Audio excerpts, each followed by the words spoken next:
आज की कहानी का नाम है कालू, जो एक ऐसी गाथा है जो दिल को छू लेगी, आंखों में आंसू और होठों पर मुस्कान लाएगी। ये कहानी है एक ऐसे लड़के की जिसका रंग काला था मगर उसका दिल सोने सा चमकता था। ये कहानी है हौसले की, दोस्ती की और समाज के रंगरूप के भेदभाव को तोड़ने की। तो चलिए इस यात्रा में शामिल होकर देखते हैं कि कैसे एक साधारण लड़का असाधारण बन गया। कस्बा था छोटा सा, नाम था नीलपुर। गंगा के किनारे बसा ये कस्बा अपनी सादगी और पुराने रीति रिवाजों के लिए जाना जाता था। नीलपुर की गलियों में हवा के साथ मिट्टी की खुशबू और बच्चों की हंसी गूंजती थी। मगर इन गलियों में एक लड़का था जिसकी हंसी धीरे धीरे खामोश हो रही थी। उसका नाम था कालू। नहीं, यह उसका असली नाम नहीं था। उसका असली नाम था कृष्ण, मगर रंग काला होने की वजह से गांव वाले उसे कालू कहकर पुकारते। बचपन से ही कालू को अपने रंग की वजह से ताने सुनने पड़ते। अरे कालू, तू तो रात में दिखता ही नहीं। कोई कहता, कालू, तूने साबुन से मुंह क्यों नहीं धोया? दूसरा हंसता। ये ताने सुनते सुनते कालू का मन भारी होने लगा। उसका आत्मविश्वास डगमगाने लगा और वह धीरे धीरे लोगों से कटने लगा। कालू का घर गांव के आखिरी छोर पर था, एक छोटा सा मकान जिसमें वह अपनी माँ और छोटी बहन राधा के साथ रहता था। कालू की माँ रमा एक मेहनती औरत थी जो दूसरों के खेतों में मजदूरी करके घर चलाती थी। कालू के पिता का देहांत तब हो गया था जब वह सिर्फ 5 साल का था। माँ की मेहनत और प्यार ही कालू की ताकत थी, मगर समाज के ताने उस ताकत को कमजोर कर रहे थे। कालू 12वीं कक्षा में पढ़ता था। वह होशियार था, खासकर गणित और विज्ञान में, मगर स्कूल में भी उसे शांति नहीं थी। सहपाठी उसका मजाक उड़ाते। कालू, तू तो बोर्ड पर लिखे अक्षरों से भी काला है, एक बार उसके दोस्त रमेश ने हंसते हुए कहा था। कालू ने जवाब में सिर्फ मुस्कुराने की कोशिश की, मगर उसका दिल टूट रहा था। एक छोटी सी कहानी याद आती है। एक बार एक कौआ जंगल में रहता था। वह अपने काले पंखों की वजह से उदास रहता था। बाकी पक्षी उसका मजाक उड़ाते, कहते, कौआ, तू तो रात का टुकड़ा है। मगर एक दिन जंगल में आग लगी। सभी पक्षी भाग गए, मगर कौआ रुका। उसने अपनी काली पंखों से धुएं को हटाया और छोटे छोटे जानवरों को बचाया। उस दिन जंगल ने जाना कि रंग में नहीं, कर्म में सुंदरता होती है। गीता में भगवान श्री कृष्ण कहते हैं, कर्मण्येवाधिकारस्ते मा फलेषु कदाचन, अर्थात तेरा अधिकार केवल कर्म पर है, फल की चिंता मत कर। कालू को भी अपने कर्म पर ध्यान देना था, मगर अभी वह इस सत्य को समझ नहीं पाया था। कालू अब स्कूल के बाद सीधे घर चला जाता। ना दोस्तों के साथ क्रिकेट खेलता, ना गंगा किनारे गपशप करता। वह अपने कमरे में किताबों के बीच छुप जाता, मगर किताबें भी उसका दर्द कम नहीं कर पाती थीं। रात को वह अपनी माँ से कहता, माँ, मैं ऐसा क्यों हूँ? सब मुझे कालू कालू कहकर चिढ़ाते हैं।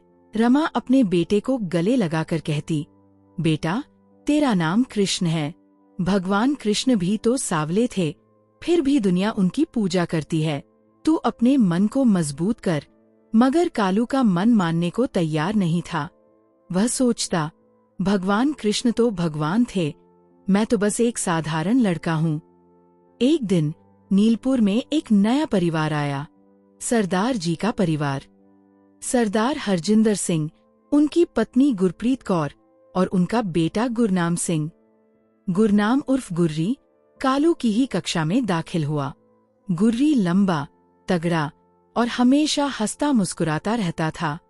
उसकी पगड़ी नीली थी और उसकी हंसी इतनी जोरदार थी कि पूरी कक्षा गूंज उठती।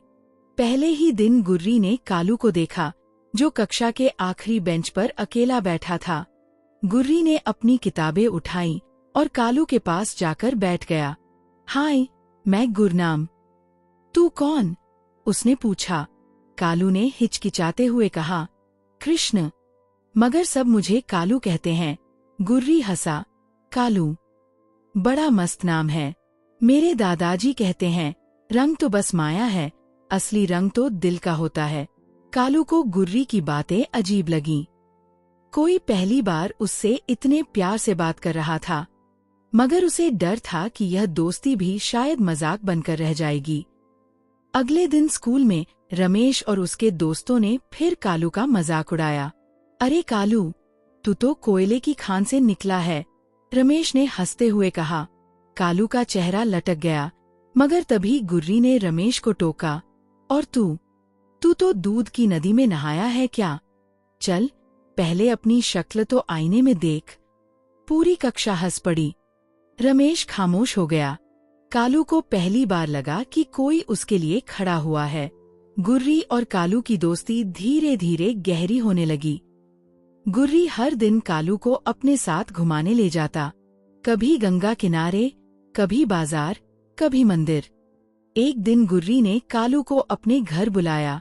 वहां गुरप्रीत कौर ने कालू को गले लगाया और कहा, बेटा, तू तो बिल्कुल हमारे गुर्री जैसा है, आज मेरे हाथ का पराठा खा। कालू ने पहली बार इतना प्यार महसूस किया। उस रात वह घर लौटा तो उसकी आंखों में आंसू थे, मगर ये खुशी के आंसू थे। एक और छोटी कहानी याद आती है। एक गांव में एक कुम्हार रहता था। वह मिट्टी के बर्तन बनाता था। एक बार उसने एक ऐसा बर्तन बनाया जो थोड़ा टेढ़ा था। बाकी बर्तनों ने उसका मजाक उड़ाया, तू तो बेकार है। मगर कुम्हार ने उस बर्तन को सबसे ऊंचे स्थान पर रखा और कहा, ये अनोखा है। एक दिन जब गांव में पानी की कमी हुई, उस टेढ़े बर्तन ने सबसे ज्यादा पानी संभाला, क्योंकि उसकी बनावट ही ऐसी थी। उपनिषद में कहा गया है, सर्वं विश्वेन सन्नादति, अर्थात सब कुछ विश्व के साथ गूंजता है। हर इंसान की अपनी खासियत होती है, बस उसे पहचानने की जरूरत है। कालू को भी अपनी खासियत ढूंढनी थी। कालू अब गुर्री के साथ ज्यादा समय बिताने लगा। गुर्री ने उसे बताया कि सिख धर्म में हर इंसान को बराबर माना जाता है। हमारे गुरु गोबिंद सिंह जी ने कहा था, मानस की जात सभे एके पहचान बो, सब इंसान एक हैं, रंग रूप से नहीं, कर्म से। कालू को ये बात छू गई। उसने सोचना शुरू किया कि शायद वह भी कुछ खास कर सकता है। नीलपुर में हर साल गंगा उत्सव होता था। इस उत्सव में नौजवान नाटक, गायन और खेलों में हिस्सा लेते थे। कालू हमेशा इससे दूर रहता था, क्योंकि उसे डर था कि लोग उसका मजाक उड़ाएंगे। मगर इस बार गुर्री ने उसे जोर दिया, कालू, तू गणित में इतना अच्छा है, क्यों ना हम एक नाटक करें जिसमें तू न्यूटन का किरदार निभाए। कालू डर रहा था, मगर गुर्री के हौसले ने उसे हिम्मत दी।